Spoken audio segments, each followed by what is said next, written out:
What is happening, Nerd Nation? I just got back from seeing Scream 6 for the second time, and I just can't stop thinking about how good it is. Honestly, I love the Scream movies. Love them. The first one I borrowed from a friend in 6th grade on video. I remember all my friends talking about how gross and scary the intro was. The second one I rented from Blockbuster shortly after that. Shout outs if you remember Blockbuster. And I watched the last 4 in theaters opening weekend. I was also in 6th grade when I remember begging my mom to take me opening day to see the third one, even though I was grounded for failing a class. I grew up with this series, and to be honest, I'm not really a fan of horror, but I am a fan of suspense mysteries and comedies. That's actually, at the core, exactly what this movie series is. It doesn't take itself serious, but it delivers thrills and laughs without being played out, hacky, or corny. We're not in any danger. We are not in any danger, says Candy, page 15. I don't see you leaving. Now, let's get into Scream 6. But before we do, stab the like and subscribe button. You get it? Stab? Okay, let's get into it. Don't you know the rules? What rules? You don't... Jesus Christ, you don't know the rules? We have to talk about the last installment, Scream 5, and how it brings us back to the beginning of it all. In many ways, Scream 5 is a retelling of Scream 1 with subversions, a take on the old recipe with some new flavor. With some of the biggest things being the opener compared to 1, a girl in a house all alone. The landline rings, and Ghostface creeps his way closer and closer to her. A callback to specific Randy moments, with the new Randy character. Look behind you. Oh, Randy, look behind you. Come on, man, turn around. Jimmy, look behind you. Look behind you. Turn around. Behind you. Oh, turn behind you. Similar shots and setups in our final act.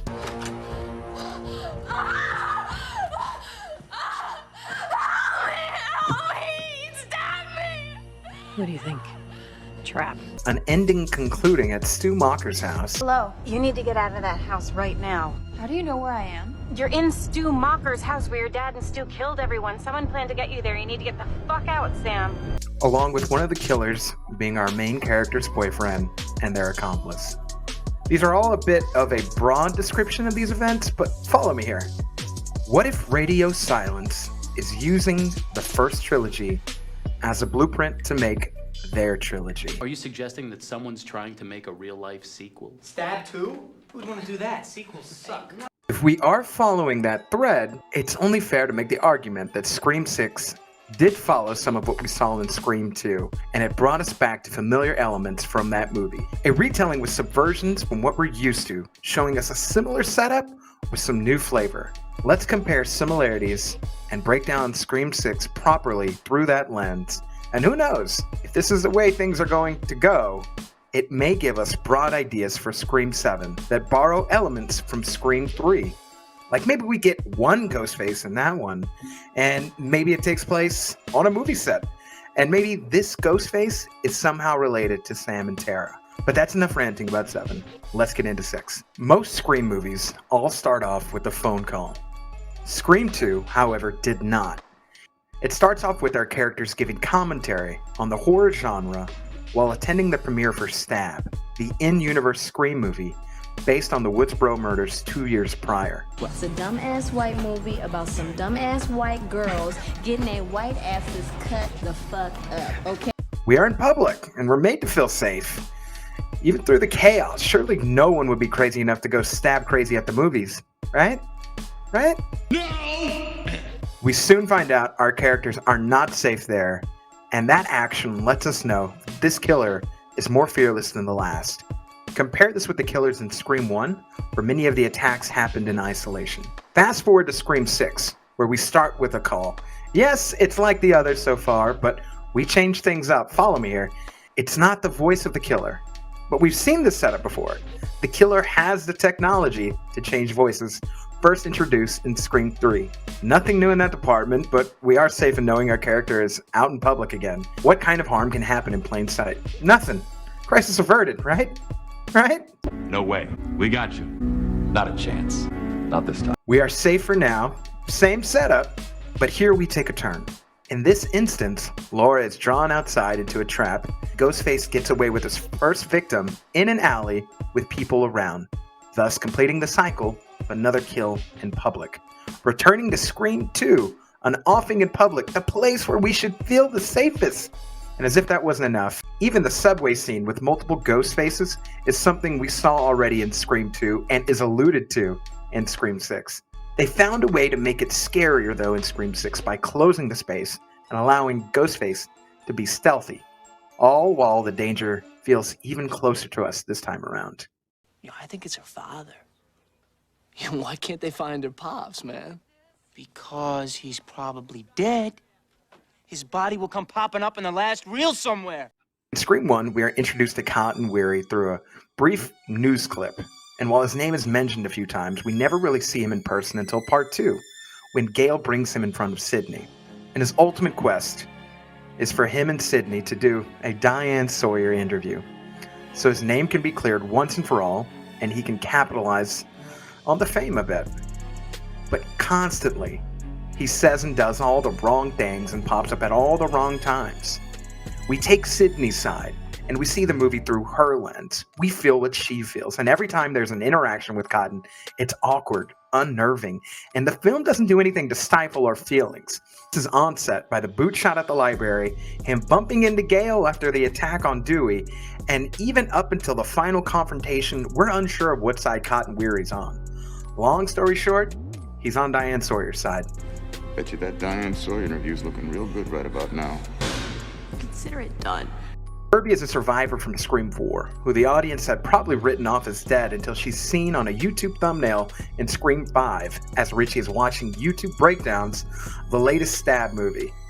So it was no surprise that she would be back for this one. Since then, she's gone to work for the FBI in Atlanta, and her goal in Scream 6 is to help protect the Woodsboro survivors. Again, the movie throws a few stumbling blocks out there that would leave room for her to be a suspect, especially in the final act of the movie when Officer Bailey informs our group that Kirby has been let go from the FBI for the last 2 months. We also find the door to escape has been chained up and locked. Our suspicions are on heavy alert, even up until the very last second as she is shot, and it's revealed who the killers are. We'll get to that in a second. Both Kirby and Cotton are brought back as red herrings to throw off our scent and to throw us off track like a proper murder mystery should do. And both come back at the end to offer support to our heroes and help them save the day. But if we saw how this played out in Scream 2, then we should have expected it in Scream 6. And who knows? If they keep in theme with this character, and Cotton got offed in the third, could the same fate come to Kirby in Scream 7? Why would he want to kill his own girlfriend? There's always some stupid bullshit reason to kill your girlfriend. That's the beauty of it all. Simplicity. Besides, if it gets too complicated, you lose your target audience. In Scream 2, we are introduced to Derek, the studly, chiseled frat boy with the heart of gold. He protects Sydney at one point by fighting with Ghostface, serenades her with a song from Top Gun, and even gives Sydney his necklace with its fraternity's Greek letters on it. A big no-no in frat culture. I'll allow it. But let's go back to the part where he fought off Ghostface and got attacked. The guy's pre-med and his pity me surface wound conveniently missed every major vein and artery. We've seen that fake out before in the last movie, Scream 1. Surely they wouldn't pull that move again, would they? But again, in these movies, like Randy says, there's a formula to it. A very simple formula. Everybody's a suspect. Our suspicions come to a peak when Mickey, who has revealed himself to be one of the killers, tries to implicate Derek as his partner. Thanks a lot, partner. But shortly after saying this, Mickey offs Derek and reveals he was innocent. And he did have a heart of gold after all. And we're left feeling bad for thinking it was Derek. We're returned to the same play in Scream 6 when we meet Sam's love interest. Another studly chiseled buck with a heart of gold who is also Sam's neighbor. He helps keep 2 members of our core 4 alive by playing a part in his latter rescue mission. He also blocks the pathway of a potential run-in with Ghostface on the subway, but it's a fake out because it ends up being just a rando in a Ghostface outfit for Halloween. There is a lot of time unaccounted for with this guy, and that adds to the suspicion for me. I really thought it was him when the final Ghostface was revealed. Damn, Scream. You got me. Again, we are following the trend in Scream 6 that started in Scream 2. The boyfriend is not the killer. Again, a red herring designed to throw us off. But if we had paid attention to Scream 2, we would have seen this coming. In Scream 6, we see a scene with our main character making a daring escape across a ladder from one building to another with Ghostface coming from the other room behind her. What if I said, yes, we've done this before? And you guessed it, we find a very interesting similar scene in Scream 2, where Sydney and her friend Hallie are trapped in a crushed police car, and the only way to escape is by climbing through the broken separator cage into the front of the car and over Ghostface, who is momentarily demobilized. Much like our main character Sam, who is the first one to cross the ladder bridge from building to building, guess who was the first one to make it out of the car? You guessed it, Sydney. And much like we lose a side character in Amika during this daring escape from building to building, shortly after Sydney and Hallie make it out, we lose our side character again, Hallie. In Scream 2, one of the best scenes occurs during the daytime. In the middle of a park at the college many of our characters attend, the killer calls Gail's phone, and Randy answers it.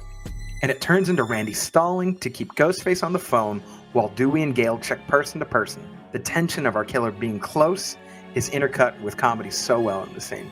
Dewey and Gail interrupting people's calls to their booze, and this was during a time when people were paying by the minute for self-service, way before the days of Anytime Minutes. Legit out here wasting people's money, but I get it, we gotta find the killer. A similar scene occurs in Scream 6, with Sam and Tara being used as bait to have Ghostface call them while Kirby is hiding with Mindy, Ethan, and Chad in her mystery machine, and uses her FBI technology to trace where Ghostface is calling from. Scream 6 takes a turn to reveal Ghostface is in a way different part of town. While we get a subversion, we see the setup is the same. In the majority of promo for Scream 6, we see the infamous chase scene of Gail versus Ghostface. It's scary. Gail takes some damage. And she fights back. She's been here before. She knows what it takes to survive. But how does she know? Outside of surviving an onslaught of Ghostfaces prior and being stabbed and shot, how does she know to run and survive correctly? Well, you guessed it again. Scream 2 has an answer for us. While reviewing her cameraman's footage with Dewey to try and see if they can narrow down their suspect list, Gail and Dewey are ambushed by Ghostface, and Gail is chased by Ghostface into a recording studio. In one of the tensest moments of the movie, she is seen hiding in a small maze of soundproof walls and moving from corner to corner carefully, all while we see Ghostface peeking around every corner in such a creepy and ominous way. He knows she's there, he just can't get a visual on where exactly. Both chase scenes are suspenseful, but again, what we see in Scream 6 was referenced in Scream 2 with a new touch of flair and made modern, and subverts what we've seen before, as our Gail nowadays is packing heat and ready to go full goon on Ghostface. How did we find the killer, Randy? That's what I want to know. Oh, let's look at the suspects. In the original script of Scream 2, there were actually 4 killers, one of which was going to be Sydney's roommate, Hallie, who was the secret love interest of Derek. But once the first 30 pages of this script leaked online, which yes, was still a problem back in 1997, that storyline was axed. And instead, the decision to go with 2 killers was made. Why do I bring this up? Because in Scream 6, one of our killers is revealed to be exactly that, Sam's roommate, Quinn. The connections don't stop here for our other 2 killers in Scream 6. In Scream 2, let's look at who the killers are revealed to be. Mickey, the freaky Tarantino film student. Surprise, Sydney. And Miss Loomis, the distraught mother of the killer from our last movie. Is this sounding familiar at all? In Scream 6, our 2 other killers are revealed to be Detective Bailey, aka Mr. Kirsch, the distraught father of the killer from the last movie, and his son Ethan. The freaky Tarantino film student. While we don't know what his major was, he is a student who was in the friend group just like Mickey was. Even with knowing all of this like we do now, Scream 6 works as an incredible add-on to the franchise. Based off of all this information, the team at Radio Silence has definitely done their homework on all the Scream lore, and must be commended for doing such. As a big Scream fan, this really gives me hope for the future and makes me think even more whatever they have planned for Scream 7 will include nods and broad plot points from 3. But what do y'all think? Shoot me a comment if there's any other connections you notice from Scream 2 that ties into Scream 6, like fraternity party or anything like that. I'd love to hear from y'all. Follow, like, do all that jazz, and who knows, maybe I'll do another Scream video in the future. Thanks for tuning in, and in the meantime, stay stab free. Peace.